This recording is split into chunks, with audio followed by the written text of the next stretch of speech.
Shalom, selamat malam Bapak Ibu Saudara. Ya, saya bersyukur hari ini saya dapat membagikan kebenaran firman Tuhan bagi Bapak Ibu Saudara di tempat ini.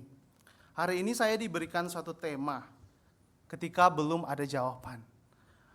Nah, kira-kira apakah kita akan menemukan jawaban di dalam khotbah saya hari ini? Saya akan membawakannya.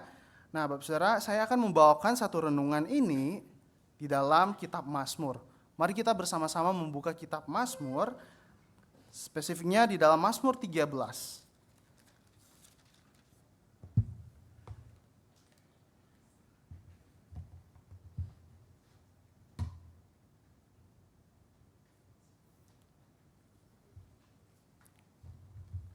Di dalam Mazmur 13, saya sudah menampilkannya di depan.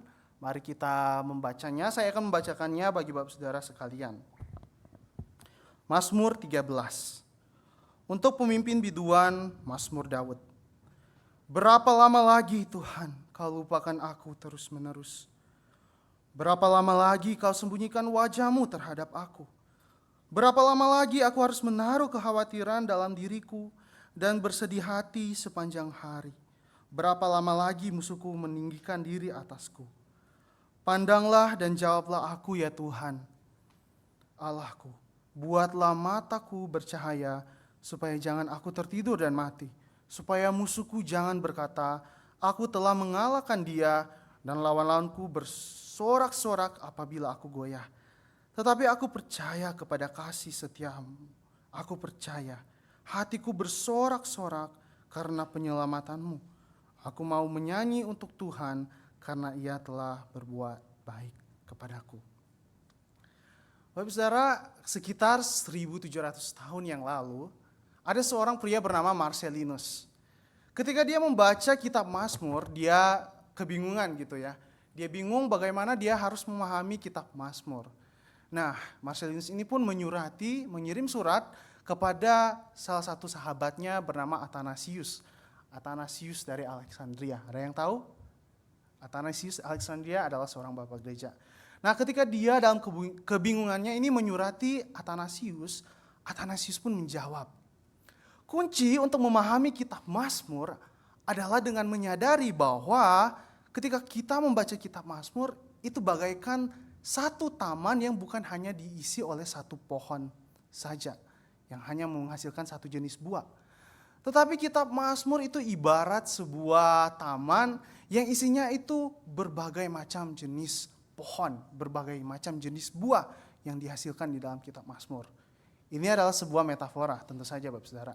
Tetapi yang dimaksudkan oleh Athanasius di dalam metaforanya ini adalah ketika kita membaca kitab Mazmur, kita akan menemukan ada sukacita, ada penderitaan, ada iman, ada keraguan-raguan, ada pengharapan, ada kemalangan yang diungkapkan oleh pemazmur. Ada pujian dan bahkan ada ratapan. Ini menunjukkan kepada kita bahwa kitab Mazmur ini menunjukkan bahwa semuanya itu adalah bahasa yang sah, bahasa yang tepat untuk kita ungkapkan kepada Tuhan. Semuanya ini dapat kita ungkapkan kepada Tuhan. Untuk itu Bapak Saudara, ketika kita hadir di tempat ini, apa yang kita rasakan saat ini? Mungkin kita sedang merasakan sukacita, kita sedang merayakan begitu banyak hal, keberhasilan, pencapaian. Mungkin kita baru saja diterima dalam pekerjaan, kita diterima dalam universitas. Tetapi mungkin saja kita datang hari ini dengan beribu-ribu pertanyaan, dengan beribu-ribu doa yang belum terjawab. Mungkin Bapak Saudara berdoa atas kesehatan yang sudah berbulan-bulan bahkan bertahun-tahun tidak ada jawabannya. Hasil medis menunjukkan bahwa penyakitnya tidak hilang sama saja atau bahkan memburuk. Atau mungkin Bapak Saudara datang di tempat ini, Bapak Saudara sudah berusaha untuk melayani Tuhan, tetapi masalah menghantam kehidupan Bapak Saudara secara pribadi, di dalam pekerjaan maupun di dalam pelayanan. Tetapi hari ini kita akan melihat bagaimana kitab Mazmur justru menunjukkan bahwa di tengah-tengah semuanya itu, iman yang sejati bukanlah iman yang menyangkali penderitaan, tapi iman yang berani meratap sekaligus percaya kepada Allah dan kasih setianya di dalam penderitaan. Kita akan melihatnya di dalam kehidupan si pemazmur itu sendiri. Ada 3 hal yang dilakukan oleh pemazmur, yaitu Daud. Kita melihat di ayat 1 bahwa kita dapat langsung mengenal di ayat dari ayat 1 ini bahwa kitab Mazmur ini, Mazmur 13 ini berkaitan dengan Mazmur Daud. Daud yang menuliskannya. Di ayat 1 dikatakan untuk pemimpin biduan Mazmur Daud. Nah, kita dapat mengetahui, oh ini Mazmur Daud. Nah, tetapi ada hal yang cukup unik di dalam Mazmur ini. Kita dapat melihat bahwa Mazmur ini berbeda dari Mazmur-Mazmur Daud lainnya. Misalnya Mazmur 3, 18, 34, 51. Mazmur-Mazmur ini menunjukkan ada konteks yang spesifik. Siapa yang dimaksud oleh Daud, siapa musuh yang dimaksud oleh Daud, itu ada dijelaskan. Atau dalam situasi seperti apa dijelaskan dalam Mazmur ini. Tetapi berbeda dengan Mazmur 13, tidak dicatat demikian. Mazmur ini oleh karena itu beberapa penafsir mengatakan kalau Mazmur ini berkaitan dengan ketika Daud dikejar-kejar oleh Saul, atau beberapa lainnya mengaitkannya ketika Daud sedang dikejar-kejar oleh Absalom, anaknya. Jadi apa sebenarnya yang terjadi? Kita tidak perlu memusingkannya dengan itu. Tetapi justru ketidakjelasan ini membuat Mazmur ini menjadi sangat relevan dan universal bagi setiap kita. Kita yang mengalami penderitaan yang serupa dapat menemukan bagaimana Mazmur ini membahasakan apa yang seharusnya kita ungkapkan kepada Allah. Mazmur ini dibuka dengan satu ungkapan. Berapa lama lagi? Dalam bahasa Ibrani atmatai atau anah. How long? Di sini Mazmur menunjukkan bahwa Daud sebagai sang peratap, dia mengungkapkan berapa lama lagi, dan berapa lama lagi ini tidak hanya diungkapkan sekali. Berapa lama lagi ini dapat ditemukan di dalam seluruh kitab Mazmur ini ada 8 kali. Jadi setidaknya ada 8 Mazmur yang berisikan berapa lama lagi. Pertanyaan berapa lama lagi. Dan khusus di dalam Mazmur 13 ini, pertanyaan ini diulang selama 4 kali. Ini menunjukkan, ini kalau di dalam puisi Ibrani, ini namanya paralelisme sinonim. Nah, intinya apa fungsinya paralelisme sinonim? Fungsinya adalah untuk memberikan suatu penekanan. Ada penekanan yang mau diungkapkan oleh pemazmur. Apa yang dia rasakan secara emosional ditekankan berkali-kali. Ataupun ada penekanan yang mau diungkapkan secara teologis. Ada pesan yang mau dia ungkapkan. Selain itu ada 2 hal yang diungkapkan. 2 hal. Pertama, kau lupakan aku. Dan yang kedua, kau sembunyikan wajahmu. Bapak saudara, ungkapan kau lupakan aku ini ditulis dalam bentuk pasif. Maksudnya apa? Dan maksudnya apa juga ketika disebutkan, dituliskan di dalam kau sembunyikan aku itu dalam bentuk aktif kausatif. Ini seolah-olah menggambarkan bagaimana Daud, dia perlahan-lahan merasakan dia itu seperti dilupakan. Tetapi kemudian dia dengan sengaja diabaikan. Diabaikan oleh siapa? Diabaikan oleh Tuhan. Inilah yang dirasakan oleh Daud. Dan dia sungguh-sungguh mengungkapkan apa yang dia rasakan. Dia tidak menahan-nahannya. Bapak saudara, ketika orang-orang pada saat itu ya, orang-orang Ibrani pada saat itu mengungkapkan bahwa ketika dia mengalami Allah yang menyembunyikan wajahnya, itu artinya seperti Allah sedang menahan-nahan dirinya untuk bertindak. Ketika Allah menyembunyikan wajahnya seperti Allah sedang menahan-nahan dirinya untuk menolong si pemazmur. Dan ketika ada wajah Allah, artinya Allah akan segera bertindak, ada kasih karunia yang dinyatakan. Tetapi sebaliknya ketika wajah Allah itu tersembunyi, artinya pemazmur sedang merasakan ketersembunyian Allah. Allah yang tidak mau bertindak, Allah yang tidak mau menolong dirinya. Dan Daud mengungkapkan semuanya itu. Dan ada juga frasa yang menarik, yaitu di dalam ayat 2-3. ratapan Daud ini terus meluas sampai ayat 2 dan 3. Dikatakan, berapa lama lagi aku harus menaruh kekhawatiran dalam diriku. Saya mau bertanya Bapak Saudara, apakah ada di dalam setiap kita menaruh kekhawatiran di dalam diri kita sendiri? Dengan sengaja? Enggak kan? Pasti kekhawatiran itu kita hindari. Tetapi ini adalah suatu ungkapan puisi, namanya juga Mazmur, ungkapan puisi. Nah, maksud dari menaruh kekhawatiran di dalam diriku ini lebih tepatnya seseorang yang terus berusaha mencari kelegaan. Jadi Daud dia berusaha mencari kelegaan ke sana ke sini. Tetapi semakin dia mencari kelegaan, ia justru semakin gelisah. Bahkan dia merasakan itu sepanjang hari. Dia merasakan duka cita itu sepanjang hari dan terus menerus. Seolah Daud berkata, Tuhan, ini apakah akan berakhir? Berapa lama ini akan berakhir? Apakah aku harus menunggu selama ini? Itu yang Daud rasakan. Dan menariknya ada juga musuhku meninggikan diri atasku. Artinya kita melihat ada 3 hal. Penderitaan Daud ini datang dari 3 arah. Pertama dari Tuhan yang terasa jauh. Kemudian kekhawatiran yang ada di dalam dirinya, hatinya yang kacau. Kemudian dari musuh yang seolah-olah menang. Ada 3 aspek yang datang di dalam penderitaan Daud itu sendiri. Saudara, ketika merenungkan ini saya teringat dengan satu kejadian dulu. Ketika saya ada di dalam menghadiri suatu kebaktian kedukaan. Nah, pada saat itu Bapak Saudara ada seorang ibu yang sedang berduka. Siapa yang meninggal? Yang berduka adalah suaminya. Suaminya ini masih muda dan meninggalkan satu orang anak yang masih kecil.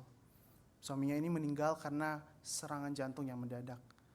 Di dekat peti itu, ibu ini terlihat seperti berusaha terlihat baik-baik saja. Ibu ini memang terkenal sebagai seorang yang suka menyemangati orang, dia orang yang ceria, dan ketika orang memberikan salam, ketika ada orang yang berusaha mendekati dia, menghibur dia, dia tersenyum tipis. Lalu saudara, ketika orang-orang mulai bepergian, orang-orang mulai pulang ke rumahnya masing-masing, dan saya masih duduk di ibadah pemakaman itu dengan 2 teman saya, ibu ini mulai berdiri. Dia mulai berdiri, mendekati jenazah suaminya, peti jenazah suami yang mau ditutup, dan dia berdiri. Dan tiba-tiba dia menangis sekencang-kencangnya. Dia menangis sekencang-kencangnya dan dia berkata, Tuhan, kenapa ini terjadi pada saya? Kenapa Engkau mengambil dia secepat itu? Dan pada saat itu saya menyadari bahwa ungkapan ratapan itu sangat dekat dengan kehidupan kita sebagai manusia. Bukankah demikian Bapak Saudara?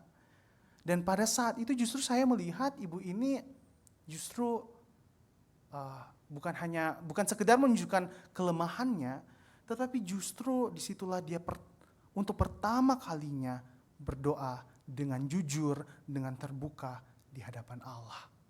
Dan itulah yang dinyatakan oleh Daud. Daud mengungkapkan isi hatinya yang paling dalam. Tetapi menariknya ya Bapak Saudara, ketika seperti yang saya bilang, datang dari 3 arah. Tuhan yang terasa jauh, hati yang kacau, dan musuh yang seolah-olah menang. Tetapi ini dibuka dengan satu pertanyaan. Berapa lama lagi? Tuhan. Ini terarah secara langsung kepada Tuhan.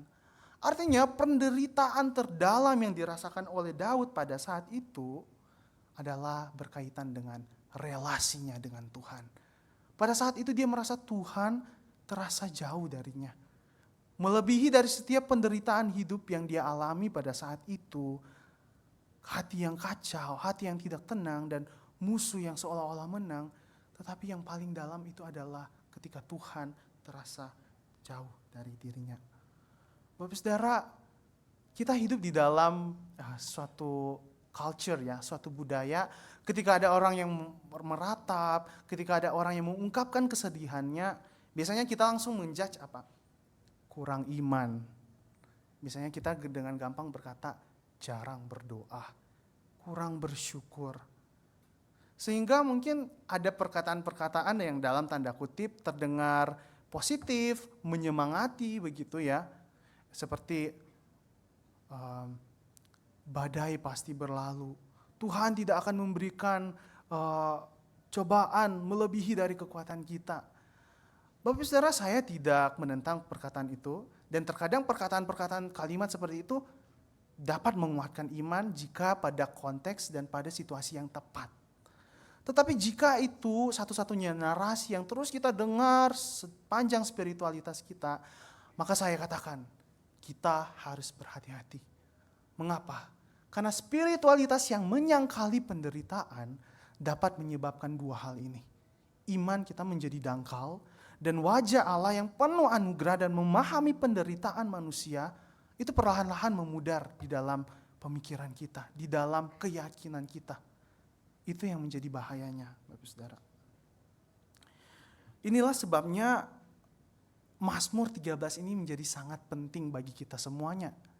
Mazmur ini menunjukkan bahwa Daud tidak memulainya dengan pujian, dengan pengakuan iman, tetapi dengan ratapan berapa lama lagi Tuhan, bahkan diulang-ulang sebanyak 4 kali. Bahkan seorang John Calvin pernah menulis demikian, to acknowledge in the midst of our afflictions that God has really cared about us is not the usual way with men. Maksudnya adalah pada kenyataannya ketika kita menderita, Bapak Saudara, lebih mudah bagi kita untuk merasa bahwa Tuhan tidak lagi peduli dengan kita. Itu sesuatu yang natural bagi manusia yang berdosa. Dan itu juga yang mungkin pada saat itu Daud rasakan. Tetapi satu hal yang menarik sekali lagi di dalam ratapan ini adalah ketika Daud meratap, artinya Daud juga berseru kepada Tuhan. Di dalam ratapan itu dia tahu ada Tuhan, ada relasi yang masih terjalin. Walaupun Daud masih berseru kepada Tuhan, kita tahu imannya belum mati. Justru karena dia berseru, kita tahu imannya belum mati. Meski iman itu sepertinya redup dan penuh dengan air mata, iman itu saat itu masih ada. Maka dari itu Bapak Saudara, saya mengajak kita untuk hari ini melakukan sesuatu yang mungkin jarang kita lakukan. Apa? Meratap. Mungkin kita jarang melakukan meratap. Salah seorang penafsir mengatakan, the psalm give us what the church often doesn't, yaitu the freedom to express how we really feel. Mazmur memberikan kita suatu ungkapan, suatu aplikasi yang mungkin jarang kita lakukan, yaitu mengekspresikan kepada Tuhan apapun yang kita rasakan. Mau dia itu sukacita, mau dia itu penderitaan, dan Tuhan itu mendengar. Kenapa? He loves our honest emotions. Walaupun Tuhan itu tidak, He does not care our meaningless repetition, tapi He loves our honest emotions. Dia welcome, dia mendengar semua hal itu. Dan dia menunjukkan bahwa greater honesty with God cultivates greater intimacy with God. Kejujuran yang semakin besar akan menghasilkan keintiman yang semakin dalam dengan Tuhan. Bapak Saudara, mari kita yang saat ini mungkin datang dengan doa-doa yang belum terjawab, dengan pergumulan hidup, mari kita meratap. Kita meratap bukan karena iman kita lemah, tetapi karena iman kita memiliki kedalaman yang cukup untuk jujur di hadapan Allah. Selanjutnya Bapak Saudara, mari kita perhatikan di ayat 4-5. Nah, di dalam dua ayat ini, kita melihat bagaimana Daud mulai berbalik arah. Tadi saya mengajak kita untuk meratap. Tetapi di sini kita melihat bagaimana Daud itu sendiri tidak berhenti di ratap. Dia tidak berhenti di ratapan saja. Tetapi ia melangkah dengan harapan, dia berseru dengan 3 seruan. Pandanglah, jawablah, buatlah mataku bercahaya. Dan di sini Daud mengungkapkan apa yang sungguh ia harapkan. Daud tahu jika Tuhan tidak bertindak, maka artinya tidak ada harapan. Bahkan ketika ia mengatakan ia tidak mau tertidur, di sini ini bukan menunjukkan bahwa tidur secara fisik begitu ya, tetapi menunjukkan bagaimana Daud merasa dia ada di antara ambang batas hidup dan mati. Dan jika Tuhan membiarkan dia tertidur, maka itu akan seperti kegelapan maut yang datang menelan dia. Dan ketika ia berbicara soal Tuhan menerangi cahaya matanya untuk bercahaya, ini bukan sekedar berbicara soal penglihatan secara fisik, tetapi juga dalam pemikiran orang Ibrani pada saat itu, mata yang bercahaya ini, mata itu melambangkan apa? Kehidupan seseorang. Mata mencerminkan kehidupan seseorang. Artinya ketika dia memohon, Tuhan, biarlah mataku bercahaya, biarlah hidupku dipulihkan secara menyeluruh. Kita dapat melihatnya di dalam mazmur-mazmur lainnya juga yang dinyatakan oleh pemazmur. Dan menariknya Bapak Saudara, di dalam ayat 4, Daud menambahkan satu kata yang penting. Di dalam ayat 1 dia berkata, berapa lama lagi Tuhan. Tuhan. Ketika pemazmur mengatakan Tuhan, Tuhan itu bisa, konteksnya bisa luas. Tuhan Allah Israel, Allah yang besar, Allah suatu bangsa. Tetapi di sini dia berkata Allahku, Elohai. Artinya di sini Daud tidak berseru kepada Allah yang jauh. Dia berseru kepada Allah yang dekat. Allah siapa? Allahnya. Allah yang di mana dia sedang berseru bukan hanya Allah suatu bangsa, tetapi Allah untuk satu pribadi. Pribadi siapa? Pribadinya sendiri. Dia merasa Allah itu Allah yang dekat. Dia menyatakan Elohai. Dan pada saat itu setelah semuanya itu pun apa yang dilakukan oleh Daud? Dia menunggu. Dan kita tidak tahu berapa lama antara ayat 4 dan ayat 5 itu berpindah ke ayat 6. Kita tidak tahu berapa lama Daud menunggu. Tetapi dia menunggu di dalam harapan. Di sini kita melihat bahwa Daud tidak hanya berbicara tentang penderitaannya, tetapi dia juga berbicara relasi antara dia dengan Allah. Dan di dalam semuanya itu Daud tidak hanya mengakui penderitaannya, tetapi dia juga mulai memandang ke atas. Artinya ia mulai mengungkapkan apa yang sungguh-sungguh ia harapkan. Dia tidak melihat ke bawah, melulu melihat penderitaannya, tetapi dia melihat ke atas kepada Allah. Dan seperti yang dikatakan oleh John Calvin tadi, bahwa respons alami manusia ketika menderita adalah mengira bahwa Tuhan tidak lagi peduli. Tetapi Bapak Saudara, ini bukan kalimat yang lengkap. John Calvin meneruskan kalimatnya demikian. But by faith we apprehend his invisible providence. Melalui iman kita dapat meyakini ada pemeliharaan Tuhan. Dan pemeliharaan Tuhan itu walaupun tidak terlihat, tidak selamanya nampak dalam kehidupan kita, tetapi pemeliharaan itu selalu ada. Amin. Bapak Saudara, maka setelah kita meratap, kita jangan berhenti di dalam ratapan. Marilah seperti Daud yang memohon dan berharap kepada Allah. Kita tahu bahwa kita juga ada di dalam relasi dengan Allah. Ada di dalam perjanjian dengan Allah. Yang pemeliharaannya meskipun tidak selalu kelihatan, tetapi selalu ada. Bapak Saudara, ketika hari ini kita datang dengan doa-doa kita, saya yakin kita datang juga sebagai orang-orang yang suka berdoa. Mungkin kita sebelum kesini sudah berdoa, kita doa makan, kita doa pagi. Tetapi saya mau bertanya Bapak Saudara, berapa banyak dari kita di dalam doa-doa kita betul-betul berdoa bukan hanya karena kita datang ke baktian doa.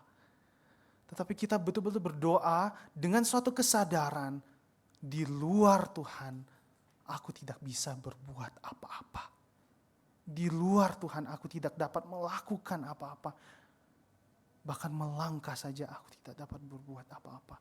Tanpa Allah yang memandang, tanpa Allah yang menjawab, tanpa Allah yang membuat mata kita bercahaya di tengah-tengah penderitaan kita, kita tidak bisa berbuat apa-apa. Alkitab mengatakan, terkutuklah orang yang mengandalkan manusia, yang mengandalkan kekuatannya sendiri. dan yang hatinya menjauhi dari Tuhan. Dengan kata lain, marilah kita hanya berseru kepada Tuhan. Berserulah, kan hanya Tuhan yang dapat menerangi redupnya kehidupan kita dalam penderitaan. Seorang bapak gereja berkata, God gives where he finds empty hands. Agustinus berkata, Tuhan memberikan ketika ia menemukan tangan yang kosong. Maka dari itu kita datang dengan kosong, agar kita diisi oleh berkat-berkat rohani, oleh karunia sorgawi dari Allah, satu-satunya yang dapat melengkapi hidup kita. Bapak Ibu Saudara, sejauh ini kita telah melihat bagaimana ada dua hal yang dilakukan oleh Daud di tengah-tengah penderitaan. Yaitu pertama, dia mengungkapkan apa yang sungguh ia rasakan, dan yang kedua, ia mengungkapkan apa yang sungguh-sungguh ia harapkan. Ia meratap, tetapi dia juga tidak berhenti di meratap, dia juga memohon kepada Tuhan. Tetapi pertanyaannya, apa sih yang selama ini menopang Daud di dalam penderitaannya? Dan apa yang lakukan setelahnya? Perhatikan ayat terakhir, Bapak Saudara. Di sini kita melihat ada sesuatu perubahan. Dimulai dari kata, tetapi aku. Tetapi aku. Bapak Saudara, frasa ini bukan sekedar menunjukkan pembalikan suasana hati seorang Daud.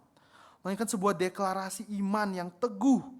Diikuti dengan pernyataan yang sungguh powerful. Dia berkata, aku percaya, hatiku bersorak, aku mau memuji. Ada 3 pernyataan iman dari seorang aku, seorang Daud. Dia percaya, dia bersorak, dia mau menyanyi, dia mau menyanyi untuk Tuhan. Ketiga tindakan Daud ini menunjukkan bahwa awalnya ia yang mungkin terpuruk dalam keputusasaan, kini dia dipulihkan. Artinya Bapak Saudara, Daud siap untuk memuji Tuhan kembali. Namun Bapak Saudara, setiap aku ini difondasikan dengan mu. Dengan apa yang dilakukan olehmu. Mu ini siapa? Tuhan. Dia percaya kepada apa? Kasih setia Tuhan. Dia bersorak-sorak karena apa? Penyelamatan Tuhan. Dia menyanyi karena apa? Tuhan yang telah berbuat baik kepadanya. Itu yang mendasari iman Daud. Ada kasih Tuhan. Ada penyelamatan Tuhan. Bahkan Bapak Saudara, kata ia telah berbuat baik ini, menurut saya bahasa Indonesia ini kurang strong ya. Tetapi saya lebih setuju dengan ESV yang mengatakan, He has dealt bountifully with me. Kata gamal, ia telah berbuat baik ini menunjukkan bahwa bukan sekedar berbuat baik seperti apa yang apa adanya, tetapi menunjukkan perbuatan baik yang menganugerahkan dengan limpah. Berapa banyak hari ini kita yang merasakan bahwa hidup kita dilimpahi oleh anugerah Tuhan. Seakan-akan Daud berkata, aku akan menoleh ke belakang suatu hari nanti dan melihat bahwa Tuhan sungguh-sungguh telah berbuat baik terhadapku. Dengan kata lain Bapak Saudara, ketika Daud boleh percaya, ia percaya bukan karena dirinya kuat, melainkan ia tahu kepada siapa ia percaya. Ini bukan berbicara soal iman kita kecil, iman kita besar, iman kita kuat, iman kita lemah. Tetapi kepada siapa kita beriman? Siapa yang menjadi objek iman kita? Yaitu Tuhan. Dan kasih setianya yang tidak berubah. Daud yang awalnya meratap, fokusnya yang dari awalnya meratap, ratapan itu pun kemudian berubah menjadi suatu pujian. Respons yang berubah dari ratapan menjadi pujian. Bapak Saudara, tentu saya merasa banyak orang mengalami penderitaan. Tetapi tidak semua dari kita ketika mengalami penderitaan dapat berkata seperti Daud. Tetapi aku pada kasih setiamu, aku percaya. Banyak orang mengalami penderitaan, tetapi apakah semua orang berkata, tetapi pada kasih setiamu aku percaya? Hari ini Bapak Saudara, apa sih konsep kasih setia yang ada dalam kehidupan kita? Apa bentuk kasih setia yang ada di dalam hidup kita hari ini yang kita yakini? Mungkin kita bertanya-tanya, apa ya? Bapak saudara, kita bisa hidup hari ini pun hanya karena kasih setia Tuhan. Dan jika alasan itu belum cukup, bukankah kasih setia Tuhan itu nyata, mencapai puncaknya ketika Ia datang di dalam diri Yesus Kristus? Kasih setia Tuhan. Dan bukankah ketika Yesus datang di atas kayu salib itu, Ia berkata demikian, Allahku, Allahku, mengapa engkau meninggalkan aku? Nada yang sama bukan yang seperti yang dinyatakan oleh pemazmur. Berapa lama lagi engkau sembunyikan wajahmu? Itu jugalah yang dialami oleh Yesus. Yesus ketika di atas kayu salib itu, Ia menjadi anak Daud, sang peratap. Ia menjadi sang peratap. Yesus turut menjadi sang peratap. Dia turut menjadi dia yang dilupakan. Bahkan ketika Yesus mengatakan ini bukan sekedar merasa dilupakan, tetapi Ia betul-betul mengalami realitas dilupakan, ditinggalkan. Hubungannya yang ada dengan Allah Bapa yang sangat indah sejak kekekalan itu. Secara misteri kita tidak dapat memahami, tapi pada saat itu mengalami keterpisahan. Allah Bapa seakan-akan memalingkan wajahnya daripada Yesus. Itu yang Dia alami. Mengapa? Ini untuk menunjukkan bahwa Ia betul-betul menggantikan posisi kita di atas kayu salib. Oleh sebab itu ketika Dia berada di kayu salib, Ia menanggung apa yang betul-betul kengerian terbesar. Bahwa kita bukan hanya terpisah secara sementara dengan Allah. Kita bukan hanya mengalami wajah Allah yang tersembunyi secara sementara. Tetapi Yesus sudah menanggungnya setuntas-tuntasnya. Kita yang seharusnya mengalami keterpisahan dengan Allah selama-lamanya sudah ditanggung oleh Yesus di atas kayu salib. Itu yang dialami oleh Yesus untuk kita. Supaya kita yang hari ini di dalam kelemahan kita, di dalam kegelapan hidup kita yang paling gelap, kita tahu bahwa kita tidak sendiri. Ada Allah yang bersama-sama dengan kita. Allah yang tidak asing dengan penderitaan, tetapi Allah yang masuk menembus ke dalamnya, yang tidak hanya mengamatinya dari jauh, tetapi Allah juga yang menembus penderitaan itu sendiri. Tetapi bukankah Yesus juga tidak berhenti di menderita? Pada hari yang ketiga, Dia menyatakan bahwa Dia bangkit, Dia menang atas penderitaan. Bapak saudara, saya mau menutup perenungan kita dengan satu kisah yang juga memberkati saya. Salah satu tokoh namanya C.S. Lewis. Siapa dia? Dia adalah salah satu tokoh Kristen besar. Sangat hebat. Dia menuliskan sebuah buku. Dua buku tentang penderitaan. Buku yang pertama itu berjudul The Problem of Pain. The Problem of Pain ini ditulis oleh C.S. Lewis sebagai seorang pemikir Kristen yang handal. Di buku ini dia berusaha menjawab pertanyaan-pertanyaan tentang penderitaan. Kenapa penderitaan ada? Kenapa di dunia yang dimana kita meyakini Allah itu baik tapi penderitaan ada? Kenapa ada perang ada? Kenapa ada penyakit ada? Tetapi kemudian ada satu statement dengan percaya diri, dia berkata, rasa sakit itu bagaikan pengeras suara dari Tuhan untuk membangunkan dunia yang tuli. Dengan percaya diri dia berkata, rasa sakit itu dibutuhkan karena itu untuk membangunkan dunia yang tuli. Tetapi kemudian 20 tahun kemudian, setelah istrinya Joy Davidman meninggal, dia kemudian menulis buku yang kedua, berjudul A Grief Observed. A Grief Observed ini ditulis sebagai suatu buku yang berisikan kumpulan-kumpulan ratapan C.S. Lewis ketika dia berusaha memproses kehilangan istrinya. Dan ketika di dalam kesedihannya yang begitu mendalam itu, dia bahkan menulis. Ketika ia berdoa kepada Tuhan, ia merasa seperti ia dibanting dengan pintu yang tertutup rapat. Saudara, bukankah dia tokoh yang hebat? seorang tokoh Kristen yang baru saja dengan percaya diri berkata bahwa penderitaan, rasa sakit itu dibutuhkan. Tetapi ketika dia mengalaminya sendiri, dia dapat berkata seperti ini. Maksudnya dalam penderitaannya. Tetapi dalam pengakuan jujur Louis ini kita melihat kerapuhannya itu menunjukkan bahwa dari seseorang yang berusaha menjelaskan penderitaan, ia menulis. Dia tidak berhenti di pernyataan yang barusan, tetapi dia memberikan kesimpulan yang menurut saya sungguh powerful. Dia berkata, ternyata dalam penderitaan yang saya alami ini bukan tentang Tuhan yang menguji iman saya untuk melihat kualitasnya. Toh Tuhan itu sudah tahu, Tuhan itu maha tahu, Tuhan tahu setiap kualitas iman kita. Tetapi saya sendiri yang perlu disadarkan. Saya yang tidak sadar, saya yang tidak tahu kualitas iman saya seperti apa ketika mengalami penderitaan. Apakah saya mau tetap berkata, tetapi aku kepada kasih setiamu, aku percaya. Bapak Saudara, dari Mazmur 13 dan dalam kisah C.S. Lewis ini kita melihat bahwa Allah sungguh merindukan kejujuran kita. Karena dalam Kristus kerapuhan itu tidak diabaikan, tetapi kerapuhan itu direngkuh. Dan di dalam kejujuranlah terletak relasi yang otentik dengan Allah.